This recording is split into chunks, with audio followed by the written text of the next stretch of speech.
listening to Harvest Point Ministries. Pleasing God, making disciples. Good morning. Maaari muna po tayong magsiupo. Let's just continue feel the presence of the Lord this morning. It's first day of the month ng December, no? So you could feel Christmas around the corner. Are you excited? Marapit na po tayo mag-celebrate ng Christmas. Praise God. Palakpakan po natin ang ating Panginoon. Let us greet also our brothers and sisters na mga katabi po natin. No? Before we sing praises to the Lord this morning, let me just read this scripture in Ephesians. No? Basahin ko po sa Tagalog po. Ephesians 2 verses 4 down the line. No? So if you have time, pwede nyo po itong basahin sa inyong mga tahanan. Babasahin ko po sa Tagalog. Pero mayaman sa awa ang Diyos. Amen. At mahal na mahal niya tayo. Kaya kahit patay tayo spiritually, no, there are times, dahil sa mga kasalanan po natin, binuhay niya tayo kasama ni Jesus. Niligtas tayo dahil sa sobrang kabaitan ng Panginoon. At dahil united tayo kay Jesucristo, binuhay tayong kasama niya at sinama niya tayo mamuno sa langit. Ginawa niya parang pagdating ng panahon, maipakita niya ang sobra-sobrang kagandahang loob at pagmamahal niya sa atin sa tulong ni Jesucristo. Sobrang bait ng Diyos, kaya niligtas niya tayo dahil sa ating paniniwala, sa ating faith sa Kanya, at hindi niya dahil sa ating mga sariling kaparaanan. Regalo ito ng Diyos. Please take note. Regalo ito ng Diyos. Hindi yon resulta ng ating mga ginawa para walang maipagmalaki ang kahit sino. Kung ano tayo ngayon, ang Diyos ang may gawa noon. Ginawa niya tayong united kay Jesucristo para gumawa ng mabubuting bagay na hinanda na ng Diyos noon na para gawin natin. Amen? Napakaganda po. So sa atin pong mga pagdudulog sa araw-araw sa Panginoong Diyos, patuloy po natin sariwain, no? Sa kasalukuyan na kinalalagyan po natin, magpapasalamat po tayo sa Panginoong Diyos at dinako niya po tayo. God has chosen us. No? Kahit po, kung ikukumpara niyo po dun sa mga taong nasa labas na hindi pa po tinawag ng Panginoon, hindi pa po sila kinatagpo ng Panginoon. Ako personally, I really thank God. No? Some of you knows me way back Taytay days. No? Doon po ako nagsimula. At napakabuti po ng Panginoon. We all faces different challenges in our lives. No? Iba-iba po ang ating mga dinadaanan po sa ating mga buhay. But what is very important, God is with us. Amen? Nandyan po ang ating Panginoon. Nasa ating puso ang banal na spirito na patuloy na tayo po'y tinutulungan. Amen? Let's all stand. Let's just feel the presence of the Lord this morning. Tayo po'y manalangin. Panginoong Diyos, salamat. Salamat for bringing us in this place, O God. Salamat, Lord, for giving us peace over the night, O God. For giving us joy in our hearts to worship you and to praise you, O Lord, O God. Salamat po, Panginoon. Tunay po kayong dakila, Panginoong Diyos. Tunay po kayong tapat. As we praise you this morning, O God, as we shout your goodness, Lord, O God. Panginoon, salamat po. Embrace us, O God. Lord, katagpuin niyo po kami. Touch our hearts this morning, O God, that we can freely shout, O God, your goodness, your loving kindness, O Lord, O God. Salamat po. Samahan niyo po kami sa umagang ito, Lord, as we praise you, as we worship you, Lord, O God. Thank you for your goodness. We love you, Lord. We love you, Lord. Hallelujah.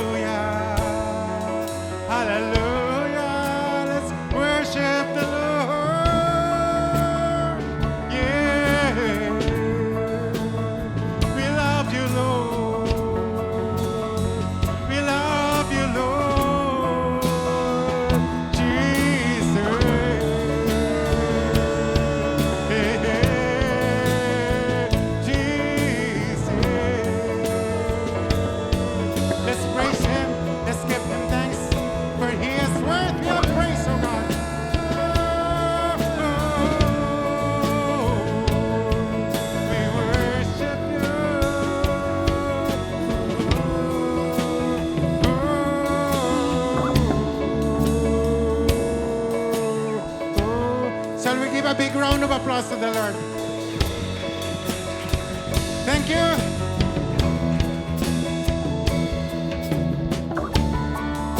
Yeah.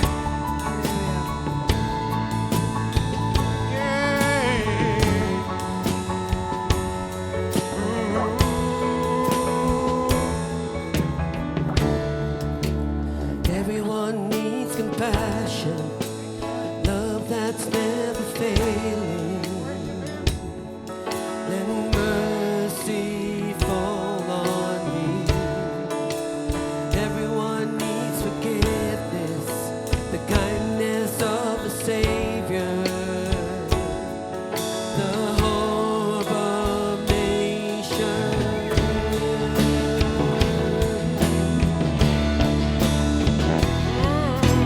Savior, He can move the mountains. My God is mighty to save. He is mighty to save. Forever, author of salvation. He rose and conquered the grave. Jesus conquered the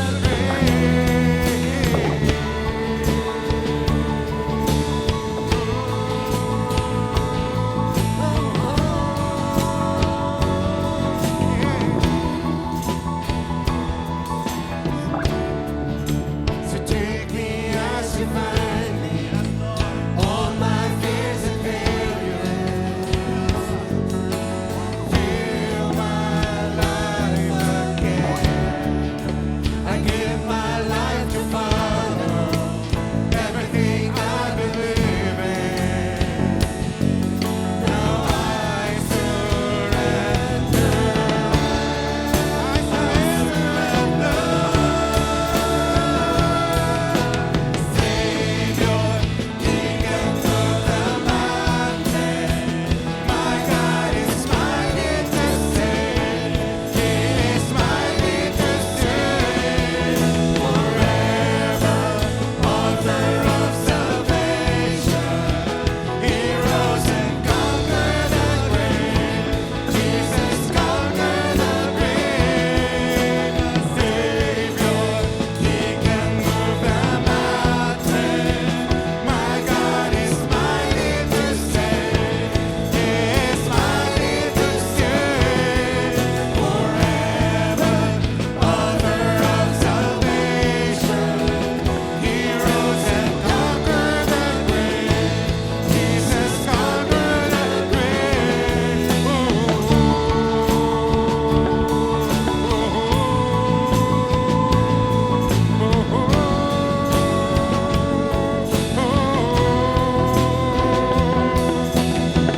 Shine your light and let the whole world see. We're singing for the glory of the risen King, Jesus. Shine your light and let the whole world see. We're singing for the glory of the risen King, Jesus. Shine your light and let the whole world see. We're singing for the glory of the risen King, Jesus. Shine a light and let the whole world see. We're singing for the glory of the risen King, Savior. Come on, let's worship the Lord. Let's worship Him. My God is mighty to save. Yeah. He is mighty to save. Forever, author of salvation. He rose and conquered the grave. Jesus conquered the grave. Savior, He can move the mountains. Yes, Lord. My God is mighty to save. He is mighty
You deserve to be lifted high, O God. Thank you. Woo! Let's continue cover our hands, Lord. Yeah, yeah. Oh.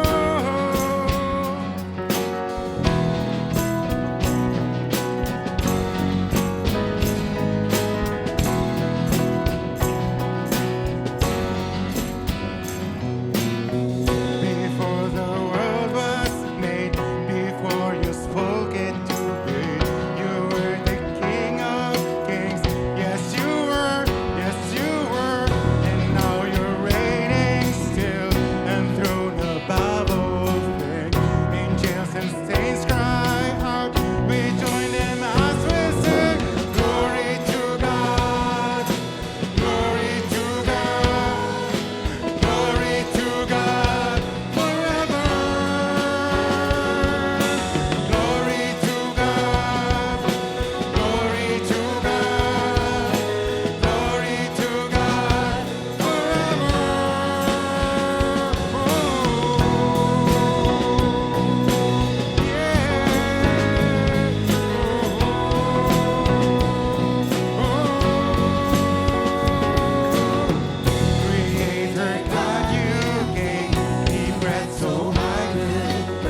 po, Panginoon. Your love is amazing, O Lord, O God. Thank you. Thank you for the comfort, O God. Thank you, Jesus. Thank you for bringing us in this place, Lord. Thank you for embracing us. Thank you. Let's just continue worshiping Him. Let's just continue praising His holy name.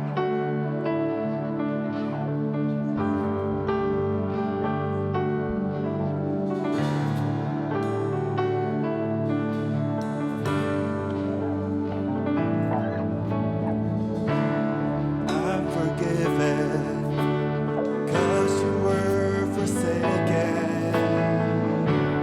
I'm accepted, you were condemned. I'm alive and well, your spirit is within me, because you died and rose again. I'm forgiven, because you were forsaken. I'm accepted, you were condemned. I'm alive and well, your spirit is within me, because you died and rose again. Amazing love, how can it be that you, my King, would die for me? Amazing love, I know it's true. It is my joy to honor you. Amazing love. Amazing love, how can it be? Salamat po, Panginoong Diyos, O God. Tunay nga po kayong dakila, Panginoon, O Lord. We love you so much, O God. Amazing love, I know it's true. It is my joy to honor you in all I do. I honor you.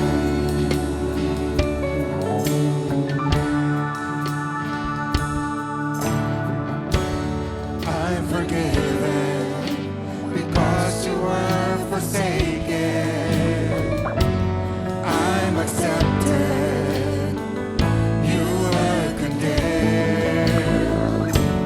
I'm alive and well, your spirit is within. Salamat po, Panginoong Diyos, O God. You died and rose again. Amazing love. Amazing love, how can it be that you, my King, would die for me? Amazing love, I know it's true. It's my joy to honor you. Amazing love. Amazing love, how can it be that you, my King, would die for me? Yes, Lord, hallelujah. Amazing love, I know it's true. It is my joy to honor you.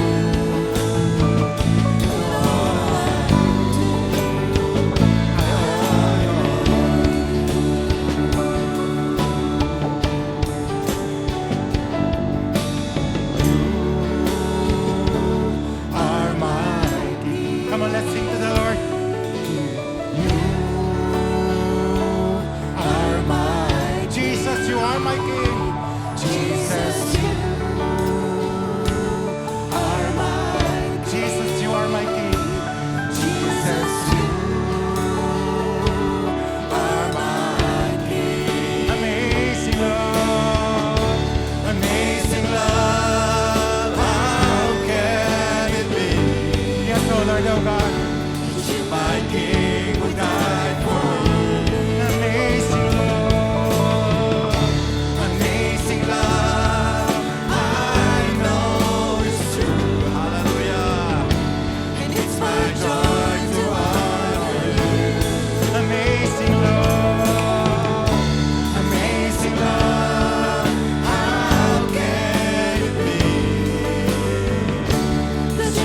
King would die for me. Amazing love. Amazing love, I know it's true. Let's just worship the Lord. It's my joy to honor you in all I do. I honor you.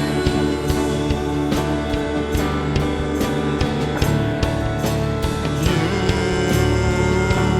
are mine. Let's say that aloud to the Lord. Are mine. Jesus. Are my King. Jesus. Jesus, you are my King. Jesus, you are my King. Are my King. Let's talk to the Lord. Are my Jesus. Jesus, you are my King. Jesus. Are my King. Let's worship. Amazing love, how can it be? Yes, oh God. That you, my King, would die for me. Amazing Lord. Amazing love, I know it's true. It's my joy to honor you in all I do. I honor you in all I do. I honor you in all I do. I honor you.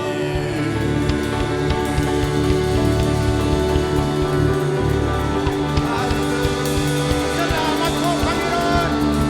You are worthy of praise. Hallelujah. Salamat po, Panginoong Diyos.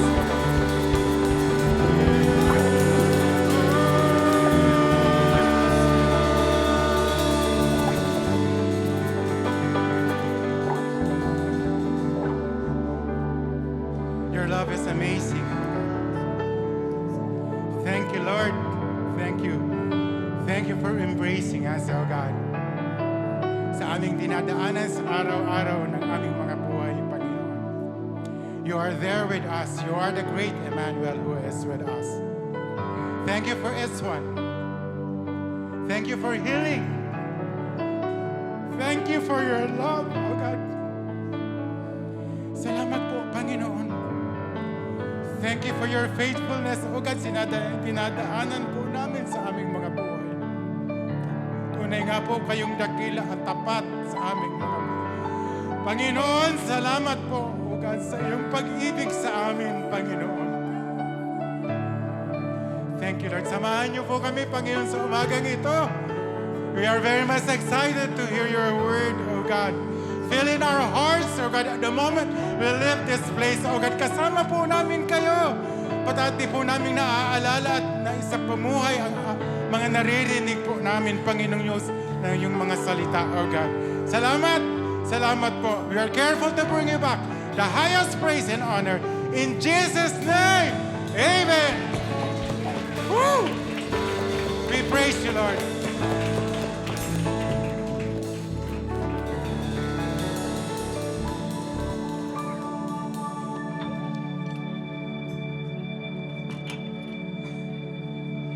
Ito po mga Christmas gift ni Lord sa Harvest Point. And we'll talk a lot about Christmas today in the coming weeks.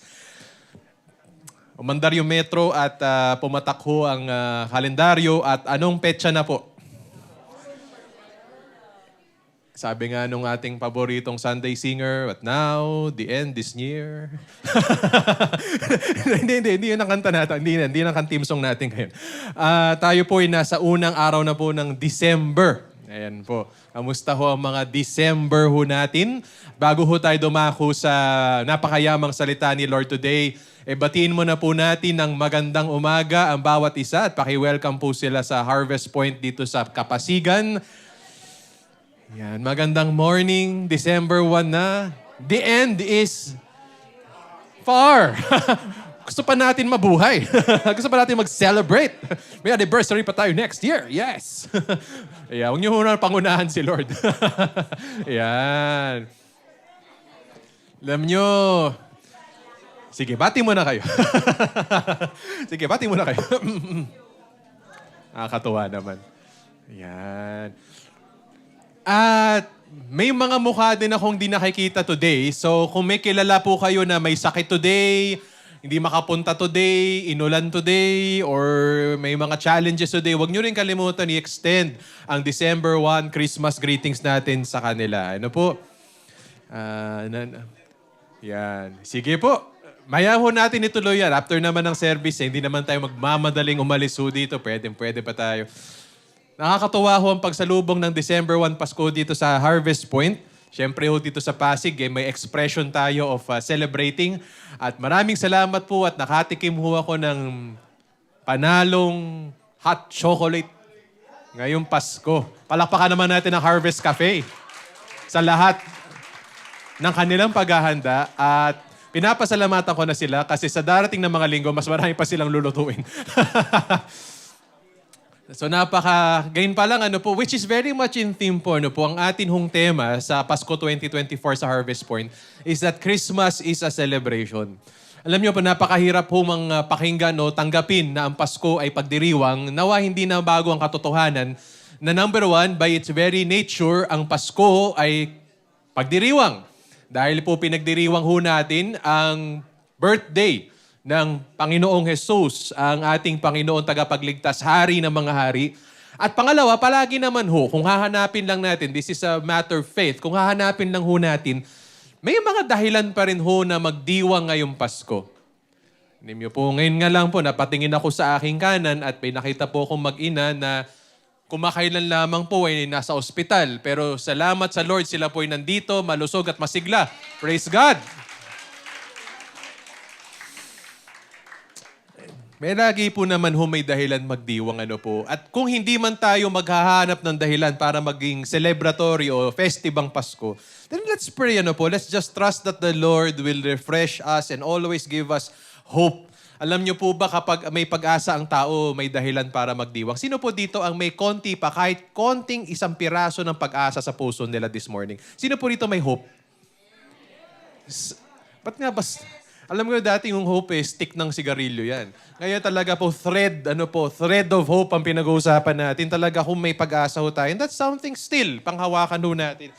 I-celebrate ho natin. And these weeks po, between now and December 25, ay mga araw po at linggo ng what you call the Advent season.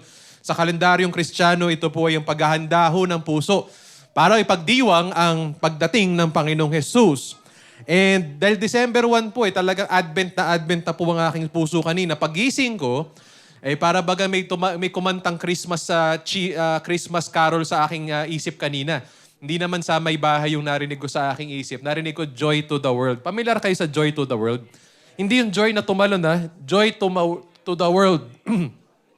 Are you familiar po with the lyrics of the song Joy to the World? At nung ako po pinapahinggan ko, nire-replay ko sa isip ko yung carol yan, Joy to the World. Na-draw ako sa linyang favorite kong balik-balikan for the wrong reasons. Yung linyang binabalikan ko doon, the Lord is come.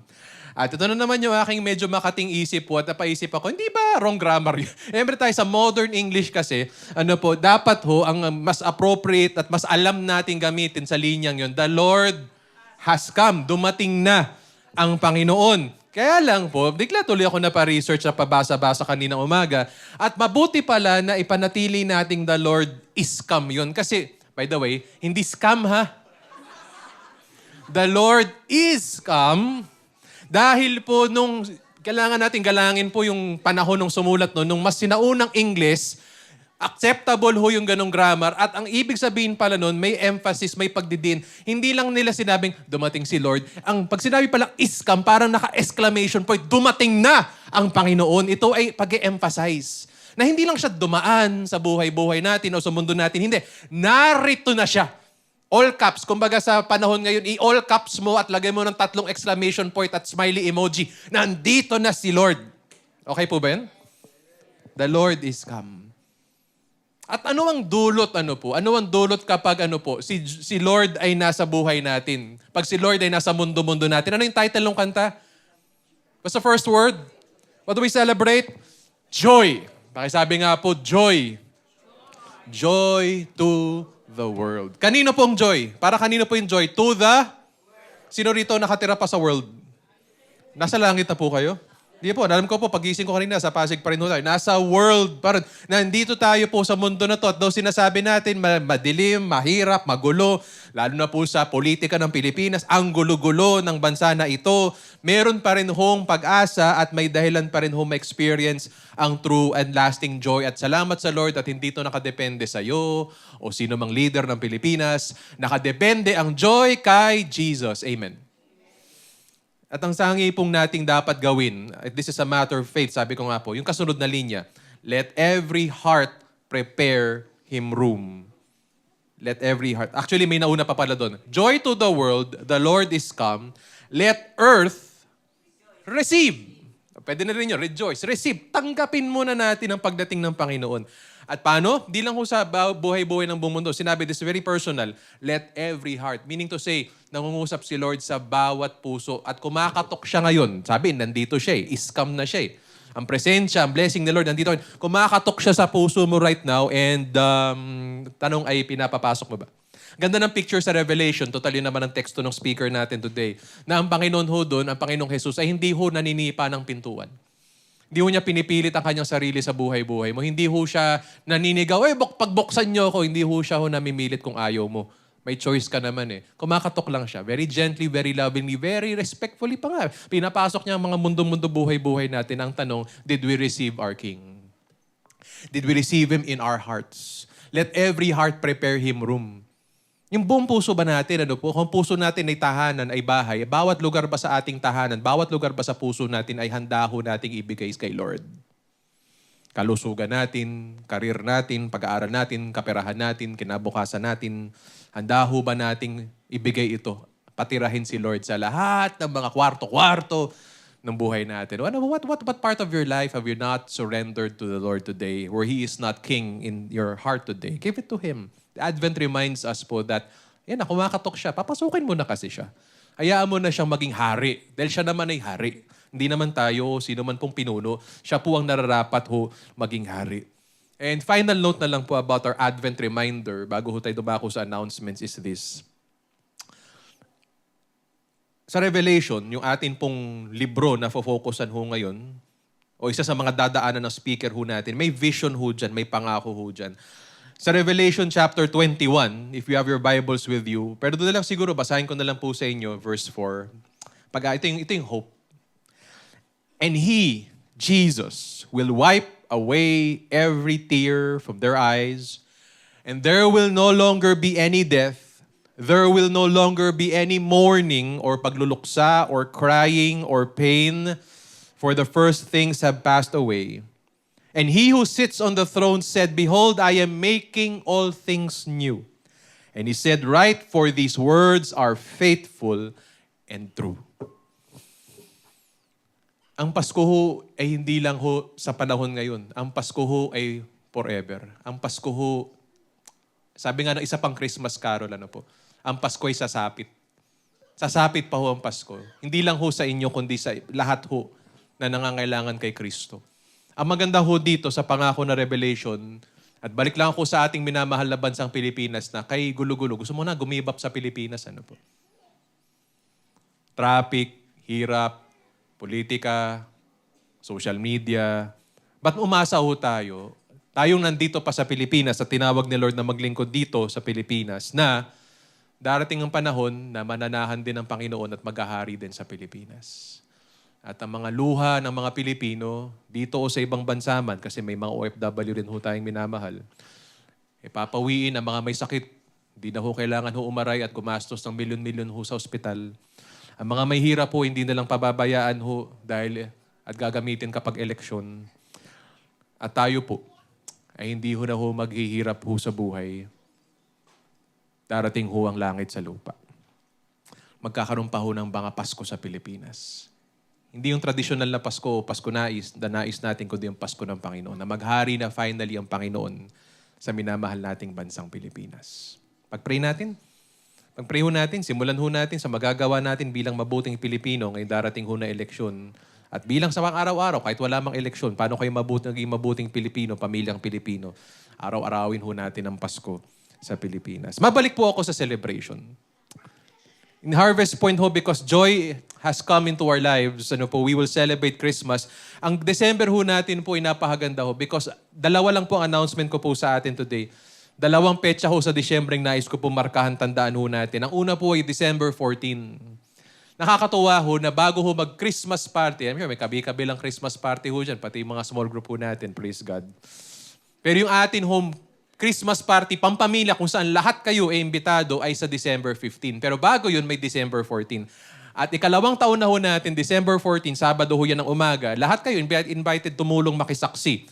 Gakaroon ho tayo ng malakihang Christmas outreach. Meron ho tayong 6 na outreach, pero gaganapin natin to sa 5 centers ho natin, o 5 outreach at center ho natin. O di isa sa kanila, isa 22 pa magaganap. Sa 14 ho, meron hong 4 na sabay-sabay hong gift giving o Noche Buena Pack distribution. Now, ito po ang celebration ko kay Lord. Nung bandang Martes, Miyerkules, so nagpapadala ho yung atin hong masipag ho na outreach coordinator, si Sister Japni, ng listahan ho ng anong pera binigay ni Lord para mamili ng Noche Buena Pack, 500 per head. Ang target natin, 50. Ang meron pa lang tayo po nung, I think Tuesday, Wednesday, was around 25. Kalahati. So tayo po yung nag-pray, nag-usap-usap at nanawagan. At nais ko pong sabihin sa atin na makalipas lang na 3 araw, kumpleto na po yung 50. Palakpakan natin sila. Makakapag Noche Buena gift giving tayo. Yun ang masaya. Yun ang mga bagay na worth celebrating, na nakaka-bless tayo sa iba. At nakakatuwa ho doon, salamat sa inyo, sa mga nagbigay ho sa inyo. At salamat ho dahil may mga kwento ho ng mga taong hindi taga-Harvest Point na pumuno ng 50 ho na yun. Katunayan, marami hong bumuhos nung Thursday, Friday na hindi taga-Harvest Point. Bigyan ko lang po kayo ng ilang kwento ng mga taong yun. Isa ho doon, kilala namin ni Sister Japhnie. At dati namin siyang kasama sa eskwela. At out of nowhere, nag-message ho sa atin, sabi, we will support your Christmas outreach. Dahil kaligayahan, joy daw nila. Hindi naman tayo kilala ho nun. Matagal na ho yung aming pong pinagsamahan. Hindi kami nakapag-usap-usap. Yun po. Isa pang kwento ho na hindi taga-Harvest Point po ay kwento naman ho ng isang mag-asawa ho na may anak ho na may autism. At dahil po sa anak at ministry, calling ni Lord sa kanila para nag-Jerusalem story ho sila. From Bicol, umuwi ho sila sa Antipolo para doon na ho tumira para mas maalagaan ng anak nila, makapag-aral at dito na mag-serve. At just ang buhay, hirap ang buhay, pero ho, nakapag-sponsor sila. Napakahalaga po ng ginawa nila. Kasi ang ni-sponsor nila, isa lang. 500 pesos is to 1 pack. Isa lang ho kaya nilang isponsorin. Pero ang timbang-timbang doon sa puso ko. Kasi ito yung mga taong walang-wala, may pinagdadaran sa buhay, pero tinuturuan nila tayong lahat na hindi ho tayo ubos eh. Hindi tayo walang pag-asa. Na kaya pa rin natin hong bumangon at magbigay. At kahit isang Christmas pack lang ho, I'm so proud of that couple.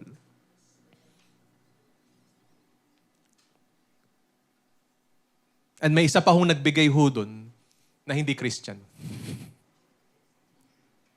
Hindi ko na ho siya papangalanan. Dati ko siyang kaibigan, kasamahan sa universidad. Alam ko hindi siya Christian. Nagsisimula-simula lang ho siyang makinig doon sa mga video pinopost ko po weekly. Tapos maya-maya ho, nagsabi ho siya, I will donate this certain amount. At dumating na nga kay Ma'am Japhnie. Nakakatuwa po.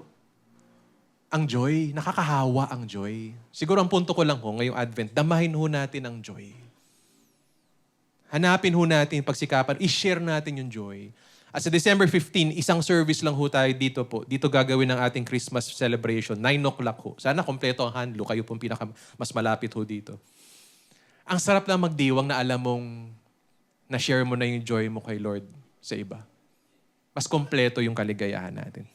So salamat sa inyo dahil ito po yung paghahanda. Dahil next year naman ho, may joy pa ho tayo. Kasi sa February next year, in case hindi po alam, at baka bago lang kay sa Harvest Point, welcome po sa Harvest Point because next year, February, the whole month will be our 10th year anniversary celebration. Yes, God is good. God is faithful. So yun po, tayo po ay may dahilan magdiwang, hanapin ho natin, but pinakamahalaga, once matagpuan po na po yung pagdiriwang, enjoy po na yan, i-share po natin sa iba. Let us stand up po and let us pray. Lord, salamat po because you are joy. Tulungan niyo lang po kami, Panginoon, masabi that joy is come. Because Lord, to be honest, sa totoo lang po, minsan ang hirap po unawain ng joy. Minsan po, ang joy napakabilis. Minsan okay kami pamilya, tumatawa, kumakain, may okay naman sa buhay, maya-maya dagok sa buhay, parang nawawala yung joy, parang barya-barya lang ang joy. Minsan naman, Lord, ang joy para ang hirap hanapin, para siyang nagtatago sa amin. Nagpe-pray naman kami, nag-worship kami, nagbibigay naman kami. Pero Panginoon, parang may kulang. Lord, salamat po because sa awa at mayamang awa ninyo, ang joy ay hindi sirkumstansya, hindi lugar, hindi pera o anong meron kami. Ang joy ay nasa persona ho ni Kristo Jesus. At pwede namin siyang makilala sa buhay namin. Pwede namin siyang matanggap. Pwede ho namin siyang samahan at siya'y sumama sa amin sa araw-araw sa hirap at ginhawa at maging personal at malalim at nag-uumapaw naming joy. Jesus be our joy. Jesus be our joy. And for every person and family represented here, Lord God, I pray that joy breaks through. We've been talking about life's breakthroughs. I pray joy may finally and profoundly break through each and everyone here. Every family here. And Lord, sa totoo lang, Harvest Point needs joy. We've been thriving, we've been doing things for you. But Lord, you know our hearts. Alam niyo po, magta-10 years na po kami, wala na po kami pwedeng itago sa you. You know what we've been through. You know our lacking, you know our needs, you know our failures, you know our struggles, you know our pains, you know our wounds. And even pala your church, Lord, needs a healthy injection of joy from time to time.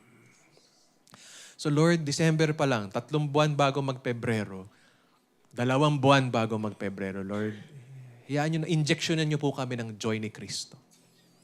Hindi yung sapilitan, hindi yung mema lang, Lord. Yung joy because, Lord, talagang kilala, pinangahawakan at isinabubuhay na namin si Jesus. Wala nang iba. Na wala na pong ibang bida sa church na ito. Walang ibang panawagan, walang ibang nakikita, kundi more and more of Jesus Christ. And then, Lord, nainiwala po ako bilang pastor po nila that December pa lang ho, unti-unti gagapang, unti-unting mananaig, unti-unting mag-uumapaw ang joy sa Harvest Point. Nang sa gayon, Panginoon, not for my sake or anybody's sake, nang sa gayon, Panginoon, sa Pebrero, kapag nagdiwang kami, hindi ho labas sa ilong at hindi rin ho napilitan lang o may makalendaryo lang, kundi, Panginoon, may totoo kaming nararamdaman at pinangahawakan. Natagpuan na namin ang katotohanan. At ang katotohanan ay joy to us. The gospel is joy. Jesus is joy. Thank you for Christmas. Thank you for Advent for reminding us joy can come into our lives anytime, anywhere, even through every struggle for us, for our families, and for our people. Now, I pray for my brother, Makoy, as he delivers your word, to break through to the ends of the world, Lord God. What a timely message.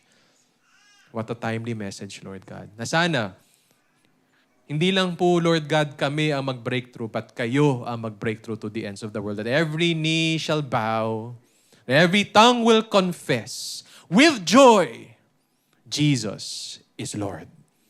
Thank you, Lord. In your name we pray. Amen. Lakpakan po natin si Lord. Welcome po natin ang speaker natin for the day, your brother Makoy. Jordan, God bless you, brother.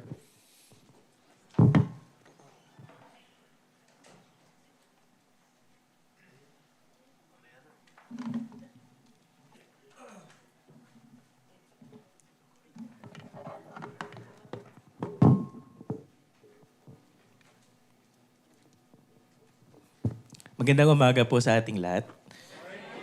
Morning po. Nakakatuwa kanina kasi naabutan ko. Medyo maaga-aga kami nakarating.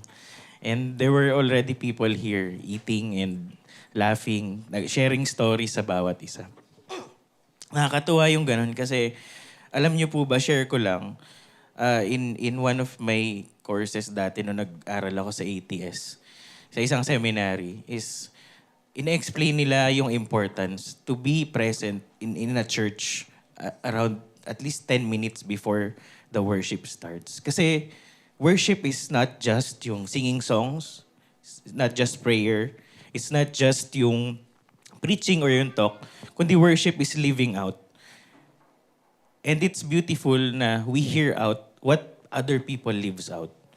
Worship is holistic, yung buong buhay natin. And coming early or maybe even going home a little bit late, konting chika-chika sa mga tao, we will see how people worship God, how worship as a whole works in our church sa Harvest Point. Ayan.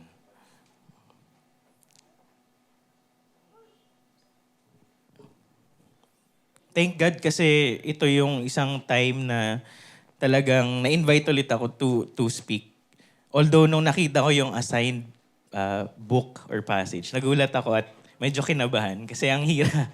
For me, ang hirap ng Book of Revelation. Sa mga nakakaalam, Book of Revelation, maraming doctrines within it na tinanim or nilagay na ng mga tao ng different denominations and other groups.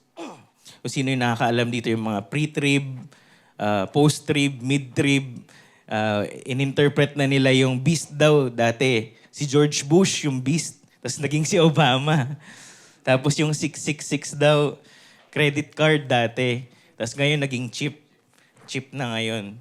Tapos kinabahan ako nung una kasi sabi ko, 3 pa naman yung credit card ko. Saan kaya? Anong level kaya ng, ng impyerno ako mapupunta? Hindi, joke lang.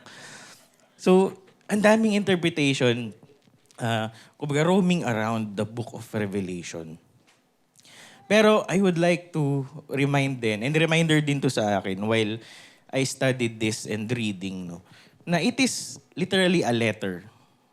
Written by John, sinulat ni John. Si John po na ito, kasi madaming John sa Bible. Si John ay isa sa 12 apostles.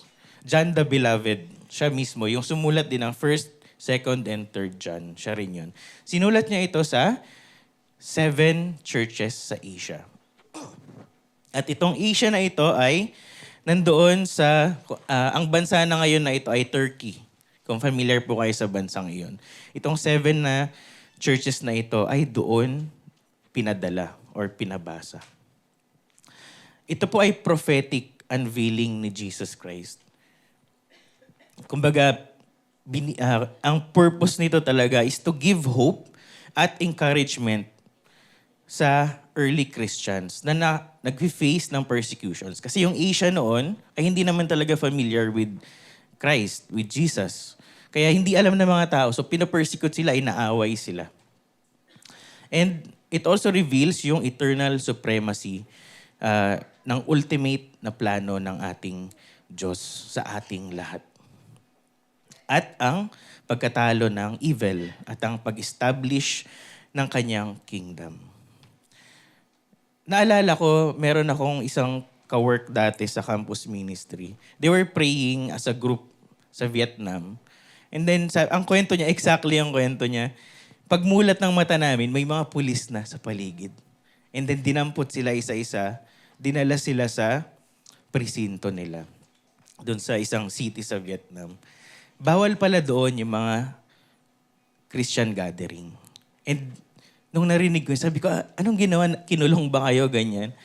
Hindi sila kinulong kasi dumating yung kanilang kumbaga sponsor or tumanggap sa kanila dun sa Vietnam. And siya yung kinulong or kung ano man yung sentence na ginawa sa kanya.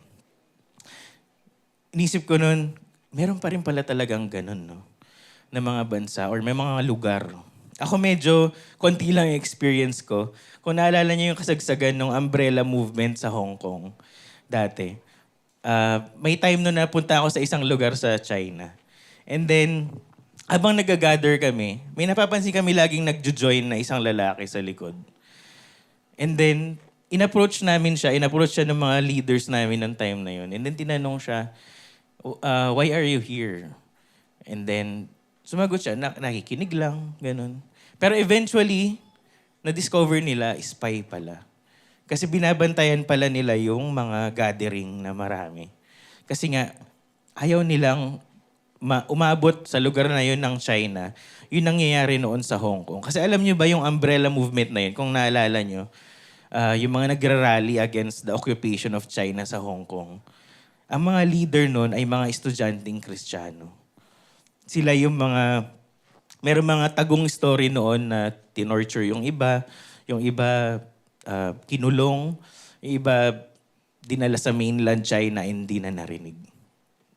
Ganong klaseng mga persecution na present pa rin hanggang ngayon. At marami pang kwento if you just search, at meron din tayong mga grupo ng missions organizations na maraming kwento about what Christians are experiencing outside of our country, outside of our churches, at marami pang iba. Kaya nakakatuwa na dito sa Book of Revelation, tinatakal yung such persecution. Talagang binabanggit din. Katulad ng ating mga previews ng mga passages na pre-niche ng ating mga speakers, talagang lahat may mga pinagdaanan ng mga prophets, mga tao. Dito naman sa atin ngayon is mga simbahan. At itong Book of Revelation na to divided into 4. Sa ibang studies, marami pang division nito. Pero I stick to this 4 lang para maikli. The letter to the churches, andyan din yung symbols for Christ's defense sa kanyang simbahan. Yung mga seals, scrolls, kung familiar kayo dyan, mga trumpets, and bowls of wrath. Andyan din yung destruction of the enemy sa chapter 17 to 20. And yung pag-return ni Jesus Christ. Dahil napakahaba ng book na ito, medyo sinamarize ko lang siya. And I tried to connect it sa ating theme ngayon, which is yung breakthrough from brokenness to blessing. Ayan. Let us read muna itong passage. I will read it for you. If you can close your eyes para mas ma-reflect nyo better. I will read it. Revelations 1:1-8. The revelation from Jesus Christ, which God gave him to show his servants what must soon take place. He made it known by sending his angel to his servant John, who testifies to everything he saw, that is, the word of God and the testimony of Jesus Christ. Blessed is the one who reads aloud the words of his prophecy, and blessed are those who hear it and take to heart what is written in it, because the time is near. John, to the 7 churches in the province of Asia, grace and peace to you from him who is, and who was, and who is to come, and from the 7 spirits before his throne.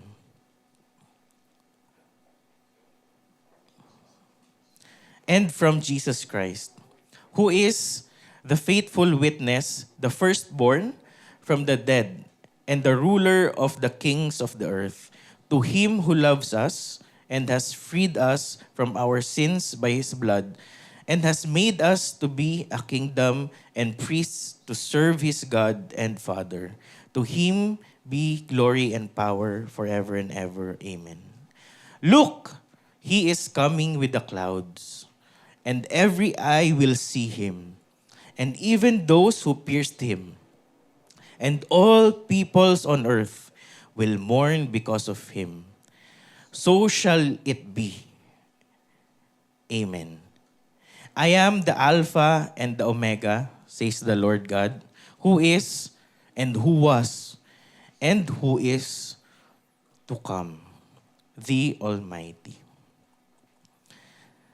Praise you, Lord, for your word. May you guide us today and absorb all of the learnings that we will receive from you this morning. In Jesus' name, amen. Umpisa pa lang ng Book of Revelation, it is very deep na.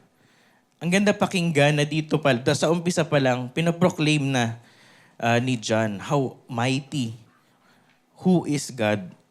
Isang description doon, and I think dito, iikot ang ating preaching this morning, is yung pagiging Alpha and Omega ng ating Panginoon. And that is, isang term na ginamit din dito is yung who is and who was and who is to come. Both of it pertains na God is eternal. Sa Book of Revelation, next slide please, makikita natin siya in multiple passages. Verse 1:8, 4:8, 21:6, 22:6. Meron din sa 14:12. Hindi ko nalagay dyan. At meron pang isa. At alam natin, kapag sa isang passage or sa isang book sa Bible, kapag may repetition, merong emphasis. At dito, makikita natin yung importance or ano nga ba yung tinutukoy dito na verse or na minimin dito. Kasi maraming description ng ating Panginoon, di ba? He is King of Kings, Lord of Lords. Ano pa ba? He is all-powerful. At marami pang iba. King of Kings. Marami pa. Pero dito, He is the Alpha and the Omega. Ano nga bang ibig sabihin nito? Beginning and the end. Tama po. Umpisa hanggang dulo. And ano nga ba ang ibig sabihin nun? Kapag ang isang persona ay nandun sa umpisa pa lang, sinasabi na meron siyang partisipasyon sa pag-create ng mundo, sa pag-create ng tao. Ano naman yun sa atin? Kung si Jesus o ang Diyos natin ang nag-create, ano ang ibig sabihin noon sa atin? What do you think? He knows us. He knows us deeply. Paano niya tayo ginawa? Anong mga components natin? At alam natin marami yun. Mental, emotional, physical, at iba pa. And very important yun na malaman natin na alam yun ng ating Diyos. Kasi minsan, we are left alone, di ba? Nasaktan tayo, so naghahanap tayo ng makakaintindi. And we know ngayon na our Creator knows us. Alam niya yung ating pinagdaanan or pinagdadaanan. Alam niya yung kung paano tayo aayusin. Alam niya. Kasi from the start pa lang, nandoon na siya. Also, His knowledge as Lord. Kaya niya tayong i-guide. Siya ang may control. Siya ay overall creation. Kaya niya tayong gabayan. Kung sino man dito yung feeling lost, naliligaw sa kung ano man aspeto ng life, mga nasa midlife crisis, quarter life crisis, pabata yung crisis ngayon. Pero alamin natin, God can guide us. And He will guide us. Pangatlo is yung provision ng hope at assurance. Napaka-importante ito, lalo na sa ating mundo ngayon. Kamakailan lang nagpalipad ng mga missile yung Iran sa Israel. Nagulat ako nun kasi superpower ang Iran. At konting mali lang doon, magjo-join na yung US. Nakakatakot yun kasi damay tayo. Kasi kakampi tayo ng US. Nakakatakot na parang, wait lang Lord, wala pa akong anak. Yun na yung mga iniisip ko dati. So, yung mga pangarap, or wag na Lord. O, wag na. Mahirap. Ang daming pumasok sa isip ko noon. World War III na ba? Mga ganun. Pero, mangyari man yun o hindi, ang hope ko or ang hope natin is assured sa ating Panginoon. Dahil siya ay nandun sa umpisa, nandito siya sa atin ngayon, at nandun siya sa end. Siya ang beginning at ang end. Next slide. Kaya nga, dito sa ating book ng Revelation, may mga tinutukoy na mga simbahan. And meron pinakita doon, sinamarize ko na lang na 4. Pero marami din doon sa mga churches na yun na Ephesus, Philadelphia, at marami pang iba, kung saan tinukoy kung ano yung mga struggle ng mga church na yun. At isa doon ay ang pagiging lukewarm. Ano sa Tagalog po ang lukewarm? Maligamgam, ayun. Nakalimutan ko. Maligamgam. At sinabi doon sa passage na yun, He will spit you out. Iluluwa ka niya. Pag lukewarm, yan yung mga sitwasyon na wala tayong conviction. Or half-hearted tayo. Magkukumit ako, ay hindi na lang.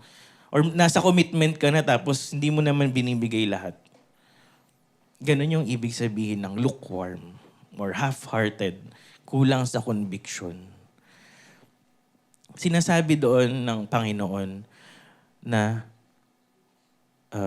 you can repent and you can recommit yourself wholeheartedly. Kasi yun yung gusto at kailangan natin. Ang wholeheartedness. Yung mainit sa Panginoon. Pangalawa is tolerates sin. Allows sin to happen. Okay lang yan, tao tayo. Ganyan. Although tao tayo, we need to improve, di ba? We need to, kumbaga, every day tayo ay dumadaan sa apoy at nagiging holy para sa ating Panginoon. So anyone who tolerates sin, we must also repent. Kasi ito yung nais ng Panginoon sa atin. Pangatlo, wayward teaching or false teaching or misinterpretation. Napakarami po nito. Mag-Facebook lang tayo. Mag-Facebook lang tayo. Ang dami ng kung ano-anong interpretasyon about the Bible. Maraming videos, even groups. Either mga comedian na ginagawang biro yung Biblia or other things pa na seryoso na talagang may grupo sila to really, kumbaga siraan yung Bible. Nandyan yan. At nakakalungkot kasi marami rin silang tagasunod. Ito yung isa sa mga struggles ng isang church doon sa chapter 2 ng Revelation. And last, of course, I think ito yung tumagos din sa akin. Forgotten the first love. Or you're not the same person anymore nung nakilala mo ang Panginoon. Ano ba yung mga nawala? Ano ba yung mga reason? Bakit iba ka na ngayon? Or iba na tayo ngayon? As a church, nilagay ko pala dito, communal brokenness. Kasi ito pong message na ito ng Panginoon through John is actually addressed sa simbahan. Very important na emphasis iyon na ito ay para sa simbahan, hindi lang sa individual, kasi tayo ay tinawag para sa isa't isa. Tayo ay dapat magtulungan. So yung mga ganitong klaseng issue like being lukewarm, tolerate sin, and wayward teaching, tayo rin yan yung magko-correct sa bawat isa. Tayo ba, have we forgotten our first love? Kanina tinanong ko si Jap, ano nga ulit yung mission vision ng Harvest Point? Nahirapan kami mag-search kasi ako din nakalimutan ko. Pero parang, kasi di ba yun yung core natin as a separate church na meron tayong mission vision. And we know naman na it's for God. And ang gandang isipin or balikan na, we have our mission vision and we must also go to that track to glorify God as a church. Very important yun. Let me read to you yung passage na yun, Revelations 2:4-5. Yet I hold this against you. You have forgotten the love you had at first. Consider how far you have fallen. Repent and do the things you did at first. If you do not repent, I will come to you and remove your lampstand from its place. Mga kapatid, brothers and sisters, this is not just a warning para tayo ay, kumbaga, dumami ulit. Kasi I believe struggle din natin yun na we're always targeting, dadami tayo. And we're, kumbaga, always targeting na dapat okay yung event. Ganyan. Pero let's not forget our first love. Na no matter what number we have, no matter what yung mga maybe pitfalls that we encounter in meeting each other, let's not go away from our core, which is our love or His love for us din. Meron akong tinanong na taga-ibang simbahan. Sabi ko, tinanong ko siya, grupo sila actually, pero onti lang sumagot. Ano nga ba yung brokenness ninyo dyan sa church ninyo? Lipat na lang ka. Hindi, joke lang. Ano yung brokenness ninyo dyan sa church ninyo? Joke lang. Joke lang po yun. Ano po yung... seryoso na sana. So ano nga ba yung brokenness nyo dyan? Kasi syempre ako familiar din naman ako sa pinagdadaanan natin. And ito yung kanyang ibinigay. Sabi niya, material needs. Next slide po. Yan, financial challenges or scarcity. Diba? Ang lalim ng English niya. Yan. Tapos engagement. Yan. Difficulty attracting or retaining committed volunteers. Especially daw yung younger generation. Ayan. Ayun. Spiritual distraction, struggles, staying focused on faith amidst a busy or secular world. Tapos inisip ko, parang pareho. Parang pareho sa atin. And that says a lot. Kasi inisip natin, di ba, parang gumuguho ang mundo sa atin as a church. Kasi may mga ganito tayong na-encounter. Pero hindi pala tayo nag-iisa. Meron tayong mga kapatid din sa ibang simbahan na pareho yung pinagdadaanan. And somehow, we can share with them our burdens. Kasi mga kapatid din naman natin sila. And I believe in these kinds of situation, God is in the midst of us. I believe we just need to have that moment kung saan ma-encounter talaga natin siya.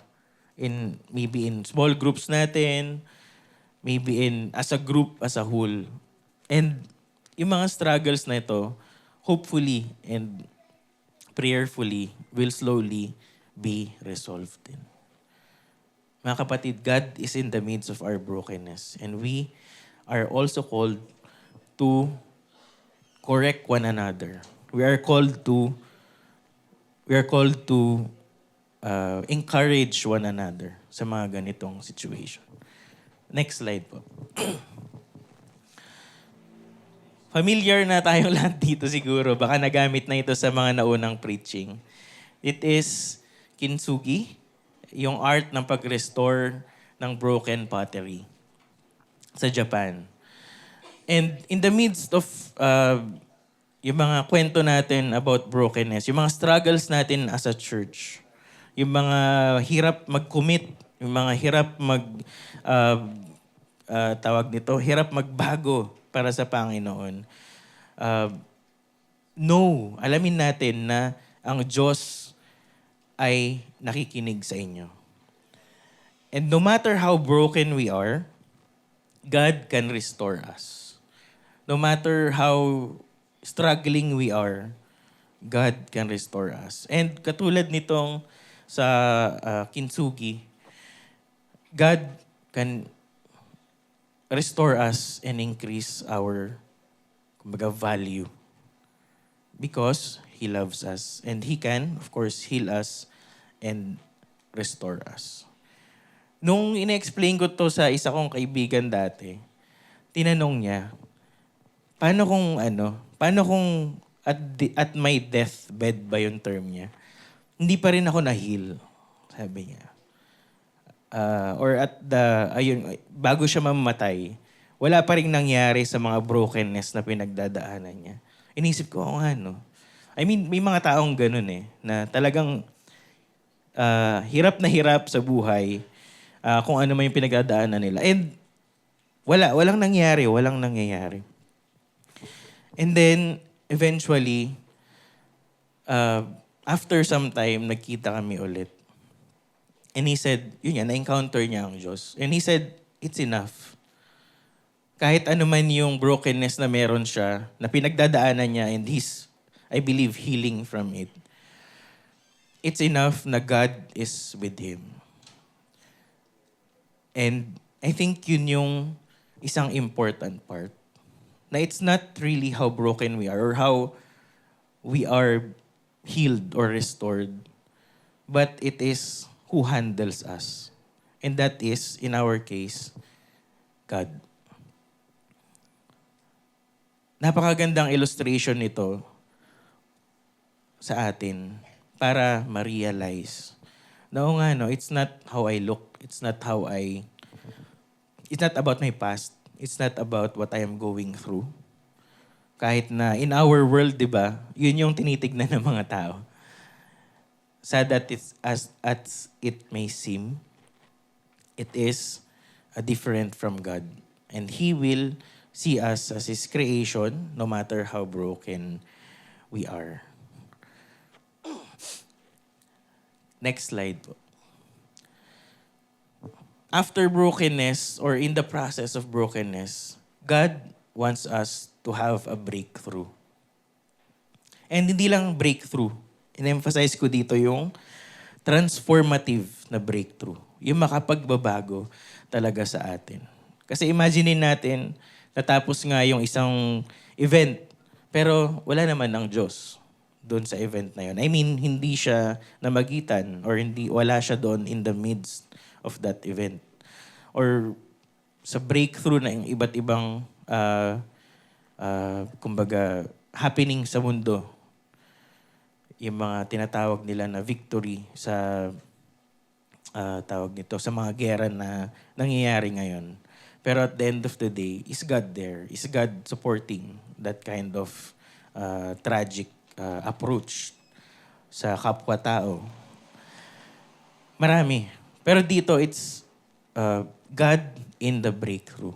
And sa passage natin ngayon, it is important to study or to realize na He is revealing or He is unveiling the plan, His divine plan. Makikita natin yun sa chapter 6 onwards up to chapter 19. Yung mga chapter 6, scrolls of judgment. Maraming sinabi doon na specific na mangyayari. Pero yung main ideas doon is judgment, death, and famine. Sa chapter 6. Yun yung mga ilan sa mga mangyayari na sinasabi in the future. Isa pa doon is yung blasphemous opponent.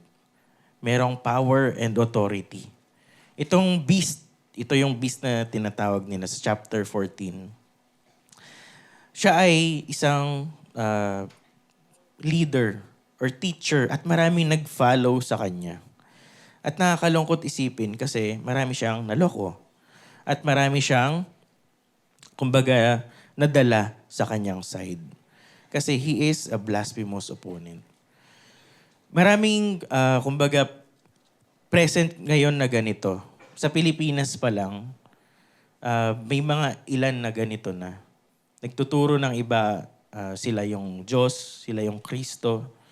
Nagtuturo na sila yung dapat sambahin. Kamakailan lang yung may kinasuhan yung dumagat. Sa dumagat ba yan?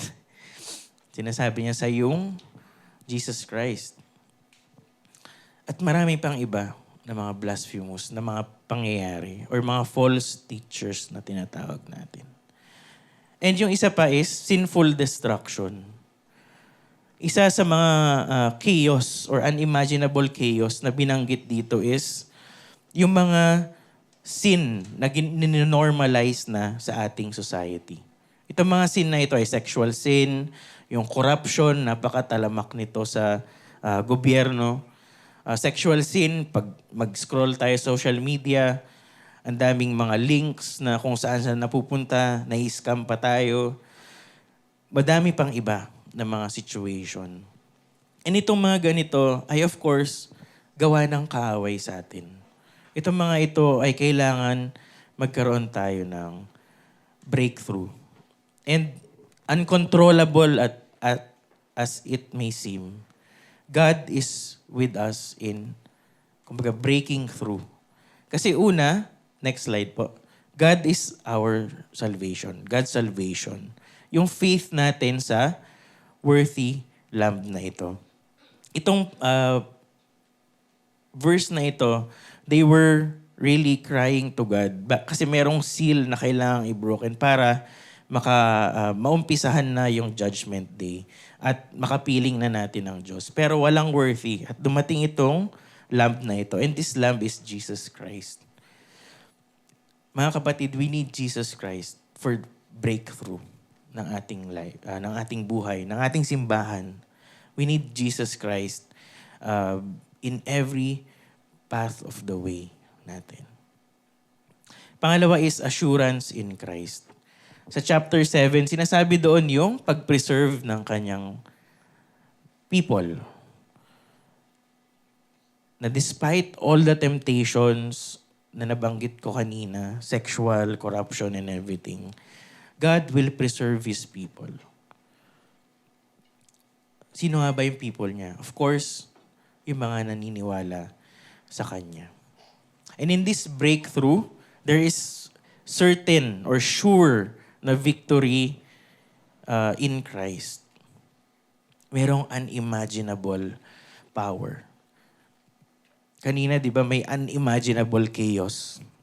Pero dito, meron pong unimaginable power. Kaya no matter how we are struggling right now, we are sure na God will save us. God is our salvation. And of course, in the midst of that, we need to obey. Very important ito. Actually, ito yung isa sa key word doon sa ating, sa Book of Revelation. That God's holy people must obey. Sa Revelations 14:12, next slide. Almost every end ng isang scroll or isang trumpet na binanggit doon. Sabi niya, this means that God's holy people must endure persecution patiently, obeying His commands and maintaining their faith in Jesus. Kasi alam natin na siya ang ating salvation. Siya ang truth. Siya ang dapat nating sundin. Next slide. Naalala niyo po ba itong part na ito ng isang movie? Medyo matagal na to baka. Tama. Lord of the Rings. Ito yung sa Two Towers. Oo, yung palusob sila pababa. Naks, ang dami pa lang ano dito. Nung single pa ako, single, mga siguro 12 times ko tong inulit. From The Hobbit to ano. Inuulit-ulit ko siya. Every year, 2 times, mga ganun. And nakakatuwang isipin, no? Kasi, alam niyo po ba, yung author nito, si Tolkien, ay pinattern talaga ito sa Bible. So may mga parts dito na makikita natin. Parang familiar, dinescribe sa Bible na chariots will come and destroy evil, mga ganun. Very, very, siya, nakakatuwang panoorin. Magkaibigan sila ni yung sumulat ng Chronicles of Narnia. Si C.S. Lewis. Yun din, yung books na yun, pattern din yun sa reflection ni C.S. Lewis sa Bible. Kaya meron din dun the silver chair na part, which is yung pag-enthrone kay God. Yun yung sinasabi dun sa article na nabasa ko. Kaya nakakatuwa kasi somehow modern na mga ganitong pelikula tries to send the message na there is breakthrough. One day, kasi from start talagang chaos siya eh. Nag-aaway-away, may gera. Pero one day, lagi niyang inaano doon na we have hope na maliligtas tayo. Very important yun. Kahit sa atin, sa totoong buhay, sa real life, napaka-importante na meron tayong hope. Ayan. Next slide po. Last part na. Parang ang bilis. God, is our blessing. Yan. Undeserved blessing. Meron pong victorious hope. God triumphs evil. All from chapter 4 to chapter 19, talagang kaguluhan ang nangyari or ang binanggit sa Book of Revelations. Pero at the end, merong binanggit na victorious hope. Kung saan, God triumphs evil. Chapter 20, verse 7 to 10. Yung tinapon si Satan sa endless pit. At doon yung symbol o yung last part kung saan sinabi na it is finished. Very important for us to know na God will bless us this kind of blessing one day.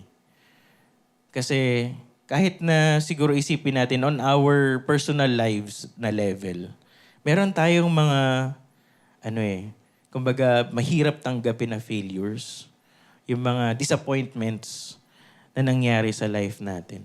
And having this hope in our mind really encourages us to respond to God more, to obey God more. Dahil one day, or to hope to God, kasi one day, He will come back and there will be a victorious hope. And God will triumph evil. At yung isa pa is eternal comfort. Nabasa na ito kanina ni Pastor Pao. It is really something na, nung binasa ko ito kagabi ulit, talagang naiyak ako kasi it is really comforting na with all the hurt that we may be feeling right now, with all yung mga paghihirap na na-encounter natin, God will wipe away all our tears. Let me read next slide po. Last slide. I heard a loud shout from the throne saying, "Look, God's home is now among His people. He will live with them, and they will be His people. God Himself will be with them. He will wipe every tear from their eyes, and there will be no more death, or sorrow, or crying, or pain." Talagang, oh Lord, sana dumating na ito. Maranatha, sabi nga, di ba? Lord Jesus, come. Kasi it is really hard, like even sa society pa lang natin, di ba? When we look around, and I think even sa outreaches natin, we can see yung injustice sa paligid natin. Kaya somehow it screams out from our hearts na, Lord, kailan ka ba babalik? Kailan ba matatapos itong gutom? Kailan ba matatapos yung paghihirap ng mga tao? And nakakatuwang isipin na this one promise of God really gives hope for us and for our church and for all the people who believes in God. This portrait, hindi pa pala last slide, sorry, may 4 pa. This portrait, next slide please, is something na talagang, ng puso. Dahil this is, kumbaga, the center of what our home will be when Christ come. Sa Kanya iikot yung mundo natin. How we live our lives, how we, worship Him. Sa Kanya iikot. And this vision talaga is something that should really move us. Ito yung, hope natin na one day, Lord, one day, I will stand in front of your throne and worship you. I will live my life according to your plans and magbigay ng papuri lamang sa Kanya. Every suffering will end here on earth. So what is our learning in our study today? That first, next slide. The presence of God sa ating brokenness highlights yung compassion and willingness to meet us in our struggles. God assures us na in the book of Revelation that God is intimately aware of our pain and suffering. Yung presence niya or yung pagiging alpha and omega niya is not merely passive. Hindi lang siya nandyan na nanonood habang may ginagawa tayo. It invites us for healing and restoration. Hindi siya passive. Next. Sa breakthrough naman natin, God's presence is pivotal, where He actively works to transform situations and hearts. Yung mga breakthrough natin often begin with a divine call or revelation, prompting us believers to draw near to Him. Hindi lang siya dahil nanalo tayo, kundi nanalo tayo kasama ang Diyos. Or nag-breakthrough tayo kasama ang Diyos. At dahil kay Lord. And last, His presence in blessings portrays a higher value than the blessing itself. I will repeat that.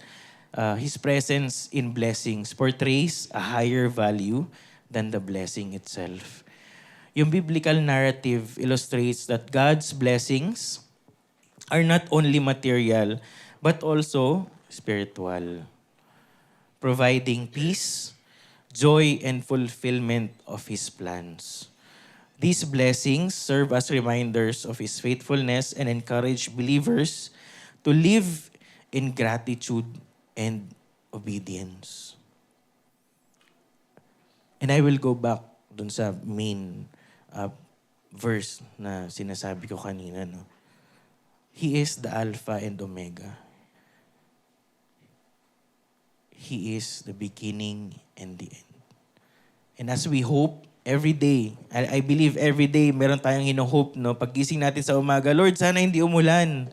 Paggising natin sa umaga, Lord, sana hindi ako pagalitan ng boss ko or hindi ako malate sa klase o kung saan man.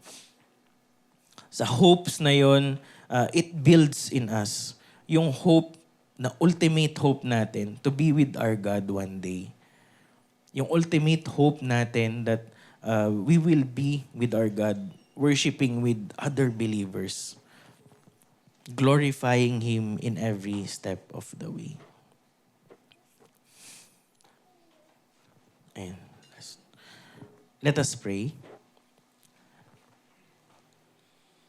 Lord, we thank you dahil kayo there in the end, waiting for us and ready to fulfill your promise of love, of hope sa amin. Lord, we thank you dahil kayo ang nagbibigay sa amin ng lakas every day. Whatever challenges we have, whatever situations na na-encounter namin, you are with us. You know us. Alam niyo po kung paano kami babaguhin. Marahil yung iba sa amin naka-encounter na ng kung ano-anong intervention sa sakit man or sa personality, sa mga struggles. Pero Lord, alam namin na kayo ang makakapag-heal sa amin, makakapagbago sa amin. And we hope, O Lord, na one day we will really worship you face to face in your throne. And in your coming back, O Lord, we are hoping and clinging our hearts na really all sorrows, pain, and death and tears will go away. Because we know that you're the God from the start up to the end. You are almighty. You are loving. You are King of kings and Lord of lords. And we ask you, Lord, that every day in our life, we will encounter you and serve you the way na you deserve to be worshipped and praised. We lift up to you every one of us here, Lord, and sa mga nanonood din online. In Jesus' name, amen.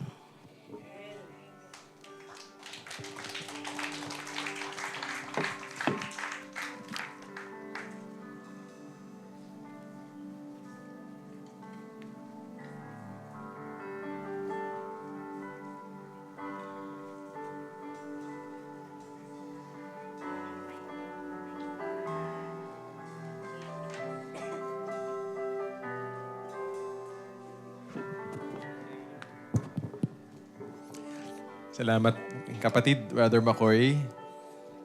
Parang lahat tayo pumasok sa sanctuaryo ng Panginoon talaga na po. Natawa nadramdaman natin yung presensya ng Panginoon. And so, it's the first Sunday of the month. And patuloy lang natin yung tema na napakagandang na-establish at niregalo sa atin ang salita ng Diyos through Brother McCoy today, which is the presence of God. So ngayon po, ginugunita natin, inaalala ho, sinasariwa nawa, sinasabuhay natin ang mensahe ng Lord's Supper. Ang kanyang pagbibigay ng kanyang sariling katawan at dugo para sa atin. At yan po sa pamamagitan ho ng mga elementong pinapasa sa inyong harapan.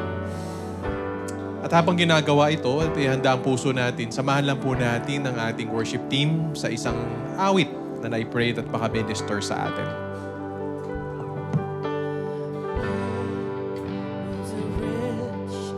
I remember who I was. I was lost, I was blind, I was running out of time. Sin separated, the breach is far too wide. But from the far side of the chasm, you held me in your sight.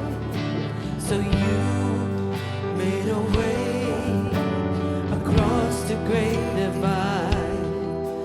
Left behind heaven's throne to build it here inside. And there at the cross, I paid the debt I owe. Broke my chains, freed my soul. For the first time I had hope. Thank you, Jesus, for the blood of life. Thank you, Jesus, it has washed me white. Thank you, Jesus, you have saved my life. You brought me from the darkness into glorious light. There is nothing stronger than the wonder-working power of the blood.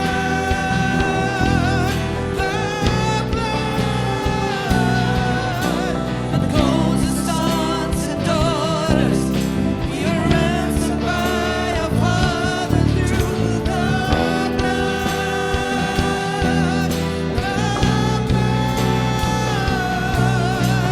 There is nothing stronger than the wonder-working power of the blood.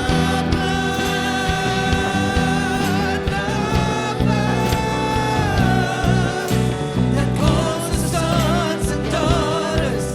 We are ransomed by our Father through the blood. Thank you, Jesus. Thank you, Jesus, for the blood of life. Thank you, Jesus, who has washed me white. Thank you, Jesus, you have saved my life.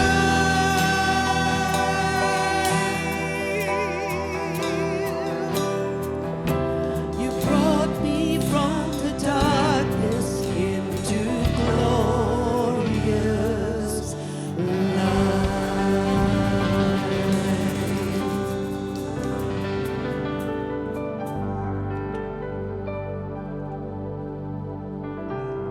Patuloy po tayo sa posisyon ng pagninilay-nilay at naway pagtanggap sa presensya ng Diyos. Huwag na po tayo lumayo, balik po tayo sa aklat, sa lihim ng mga Revelation, chapter 21 muli, verse 3 to 5. Sa The Message, sabi po rito, I heard a voice thunder from the throne, Look, look, God has moved into the neighborhood, making His home with men and women. They're His people. He's their God. He'll wipe every tear from their eyes. Death is gone for good. Tears gone. crying gone, pain gone, all first of things gone. The enthroned continued, "Look, I'm making everything new." Write it all down, each word dependable and accurate. Mga kapatid, as we reflect upon the presence of God, ang ganda lang po ng pag nakahawakan natin, the promise of the presence of God. The promise of the presence of God is that in our lives today, but also in the world we are hoping for, the promise is true. No more tears, no more pain, no more hunger, no more injustice, no more suffering, no more lies, no more death. We believe that to be true now and forevermore. But we also know and we pray that this is not yet true in many places in our family, not yet true in many spaces in our country and in the world. So we pray also, as we agree with this promise, that the promise of salvation in Christ will also be theirs. But there's also the price that assures the presence of God. If we have to have the promise of the presence of God, we must understand, we must receive, we must share the price. At yun pong hawak nyo ngayon, ang kabayaran upang ang presensya ng Diyos ay sumaatin at sa mundong ito. Hawak ninyo sa inyong kamay ang simbolo ng katawan ni Kristo Jesus na binigay sacrificially out of love. Nang ito pong pangako ng Revelation 21 na hindi po natin kakatakutan kung hindi pangahawakan at ating pagbabalaki to the ends of the world, that all the earth may know Christ is Lord. So kung naniniwala ka, kapatid, na itong katawan ni Kristo ay binasag, pinako sa krus at namatay para sa iyo at tinanggap mo ang kilos, ang regalo, ang resibo ng kabayaran ng katawan ni Kristo. And kapatid, kung nakikiisa ka po in this feast of the Lord's sacrifice, sabay-sabay natin pagsalu-saluan ng tinapay, ang simbolo ng katawan ngayon.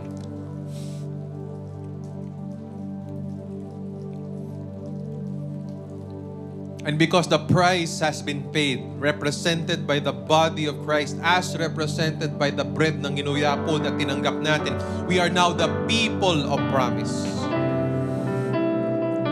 Tayo ngayon po ang people of promise. Tayo po ang tao po na naniniwala at sinasabuhay na wala na akong kamatayan. Wala akong tayong takot sa kamatayan. Tayo naniniwala na magtatapos ang kasamaan, nilalabanan na natin ang kasamaan. Tayo naniniwala po na ang sakit ay pagagalingin at papalitan ng isang glorified body. Tayo naniniwala sa mga milagrong yan. We will desire healing in our land, in our families, in our relationships. Tayo naniniwala po that Christ, yung enthroned one dito, will make all things new. Tayo po ang may papasok ng bagong taon na punong-puno ng pag-asa at i-share ang hope na ito to the gospel with other people. Yan ang sinisimbolo ho ng hawak ninyong juice. Na sinisimbolize ang dugo ni Kristo, the blood of the new covenant. Ito ang buhay natin. Dumadanak na po, dumadaloy sa ating katawan, sa ating spirito, sa ating buhay-buhay. We are now the people of promise. We are the people who enjoy and share the presence of God. Kung kaisa ka namin, kapatid, and you profess these things to be true, if you believe in the Christ of the new covenant received by faith, by God's grace, pagsalu-saluhan ho natin ito at enjoyin ho natin ang sinisimbolo ho nito.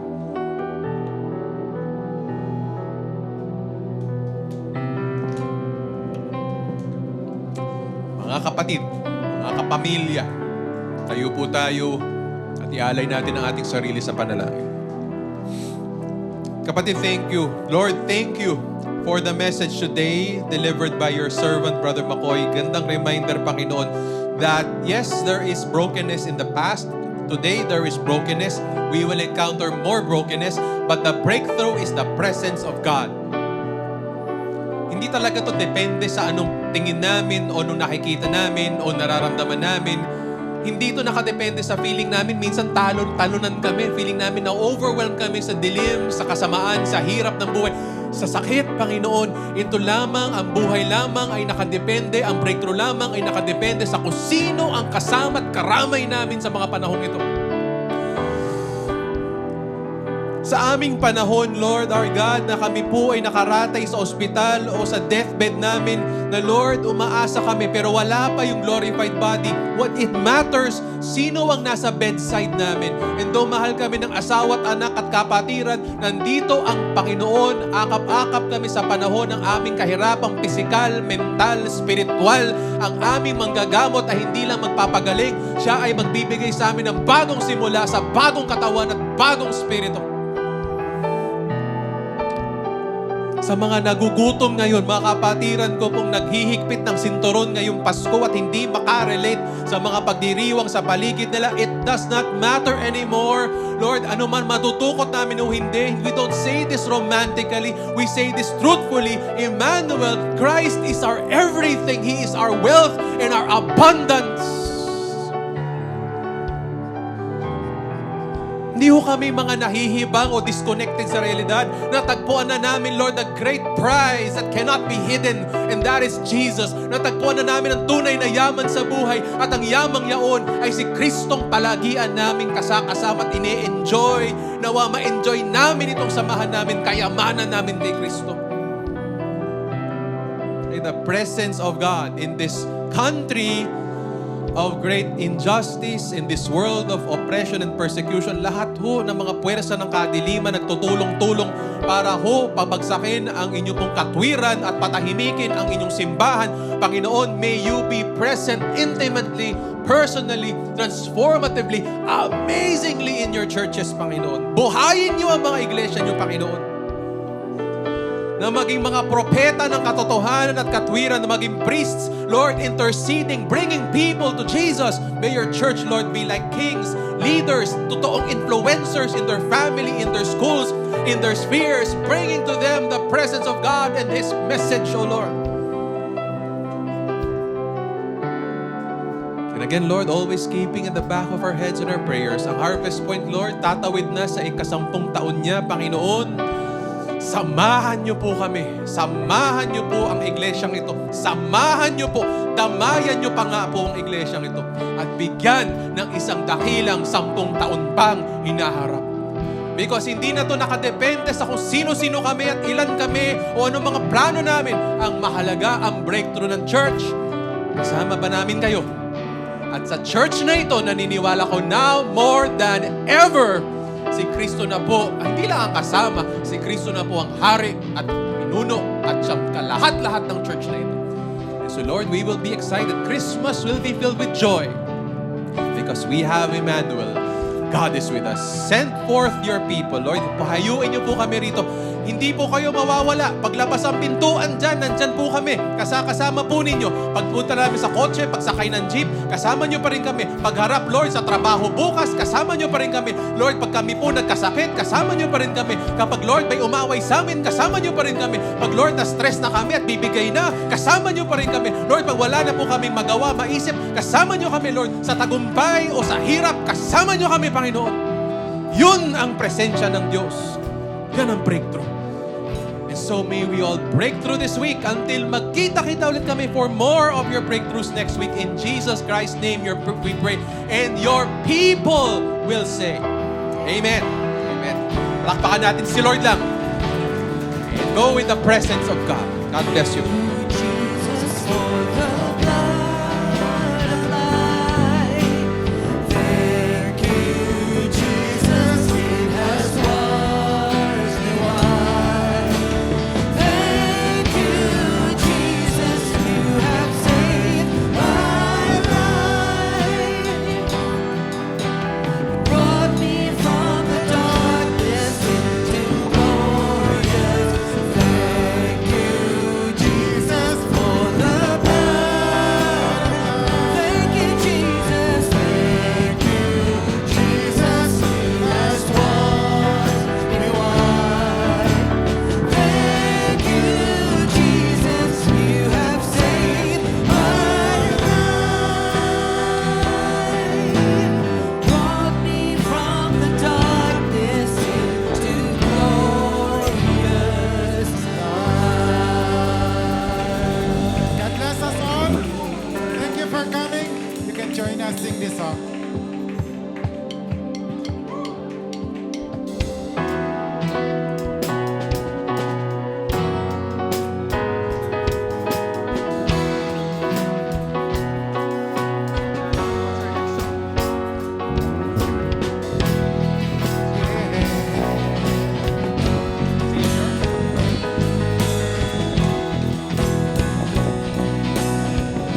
Thank you.